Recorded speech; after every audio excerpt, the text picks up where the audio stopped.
राष्ट्र सर्वप्रथम, राष्ट्र सर्वप्रथम, राष्ट्र सर्वप्रथम, राष्ट्र सर्वप्रथम। दिल्ली राजस्व मंत्री आतिशी ने एक महत्वपूर्ण प्रेस वार्ता की। मीडिया से बात करते हुए आतिशी ने कहा कि दिल्ली सरकार ने दिल्ली के किसानों के हक में बड़ा फैसला लिया है।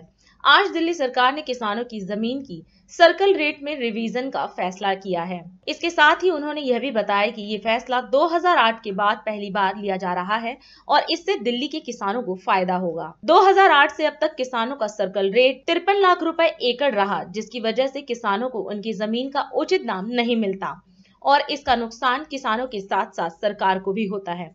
उन्होंने कहा कि सर्कल रेट के रिवीजन के बाद किसानों को उनकी जमीन के अधिग्रहण होने पर सही मुआवजा मार्केट रेट के अनुसार मिलेगा। दिल्ली सरकार ने दिल्ली के किसानों के हक में एक बहुत बड़ा फैसला लिया है। आज दिल्ली सरकार ने एग्रीकल्चरल लैंड यानी किसानों की जमीन की सर्कल रेट में रिवीजन का फैसला लिया है। ये फैसला 2008 के बाद पहली बार लिया गया है और इससे दिल्ली के किसानों को बहुत बड़ा फायदा होगा। 2008 से लेके अब तक किसानों का सर्कल रेट मात्र 53 लाख रुपीस एकड़ रहा है। इसका नुकसान किसानों को क्या होता है? इसका पहला नुकसान किसानों को ये होता है कि जो उनकी ज़मीनों का उचित दाम है, जब वो अपनी ज़मीन बेचने जाते हैं तो उन्हें उचित दाम नहीं मिलता। दूसरा बहुत बड़ा नुकसान, और ये दिल्ली के संदर्भ में एक बहुत इम्पॉर्टेंट इशू है, कि अक्सर किसानों की ज़मीन आउटर दिल्ली में खासकर अक्वायर होती है इंफ्रास्ट्रक्चर प्रोजेक्ट्स के लिए, चाहे सड़कें बनने के लिए, हाईवेज बनने के लिए, यूनिवर्सिटीज़ बनने के लिए, हॉस्पिटल्स बनने के लिए किसानों की ज़मीन एक्वायर की जाती है। लेकिन लैंड एक्विजिशन में, ज़मीन अधिग्रहण में किसान को नोटिफाइड सर्कल रेट के अनुसार ही मुआवजा मिलता है। तो अगर notified circle rate 53 lakh rupees एकड़ है तो उसके अनुसार ही किसान को मुआवजा मिल रहा था, जो कि एक्चुअल मार्केट रेट से बहुत कम था।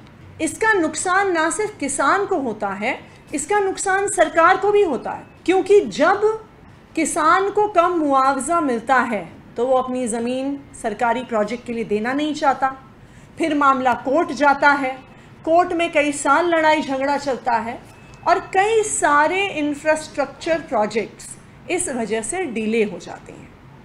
अब सर्कल रेट के रिवीजन के बाद किसान को उसकी ज़मीन के अधिग्रहण होने पर, उसकी ज़मीन एक्वायर होने पर सही और जायज़ मुआवजा मार्केट रेट के अनुसार मिल पाएगा। तीसरी जो खामी अभी तक सर्कल रेट्स में थी कि पूरी दिल्ली की एग्रीकल्चरल लैंड का सर्कल रेट एक बराबर था। एक बराबर सर्कल रेट होना दिल्ली की असली मार्केट कंडीशंस को रिकॉग्नाइज नहीं करता, क्योंकि दिल्ली के कुछ हिस्सों में ज़मीन का दाम बहुत ज़्यादा है, ज़मीन की डिमांड ज़्यादा है और कुछ हिस्सों में थोड़ी कम है।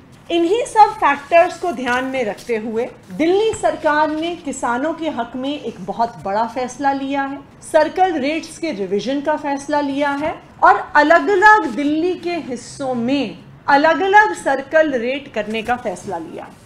तो अभी जो एग्जिस्टिंग एग्रीकल्चरल लैंड का सर्कल रेट था वो 53 लाख रुपीस एकड़ था, लेकिन अब उसे बदलकर साउथ डिस्ट्रिक्ट में इसे 5 करोड़ रुपए प्रति एकड़ किया गया है, नॉर्थ में 3 करोड़ रुपए प्रति एकड़ किया गया है, वेस्ट में, नॉर्थ वेस्ट, साउथ वेस्ट में भी 3 करोड़ रुपए एकड़ किया गया है, नई दिल्ली डिस्ट्रिक्ट में 5 करोड़ रुपए एकड़ किया गया है, सेंट्रल और साउथ ईस्ट डिस्ट्रिक्ट में 2.5 करोड़ रुपीस पर एकड़ किया गया है, शाहदरा, नॉर्थ ईस्ट और ईस्ट में 2.25 करोड़ रुपीस पर एकड़ के आधार पे अब सर्कल रेट निर्धारित हुआ है। जैसा मैंने आपको कहा, इससे 2 बड़े फायदे दिल्ली के किसानों को होंगे। सबसे पहले, जब वो मार्केट में अपनी ज़मीन बेचने जाएंगे, अगर वो बेचना चाहते हैं तो किसानों को अपनी ज़मीन का सही दाम मिलेगा।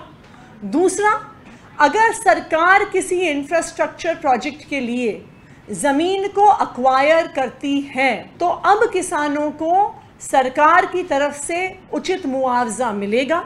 मुआवजे की उन्हें लड़ाई नहीं लड़ने पड़ेगी, उनको कोर्ट का दरवाज़ा नहीं खटखटाना पड़ेगा और किसानों के हित को ध्यान में रखते हुए अरविंद केजरीवाल जी की सरकार ने ये फैसला लिया है। राष्ट्र सर्वप्रथम, राष्ट्र सर्वप्रथम।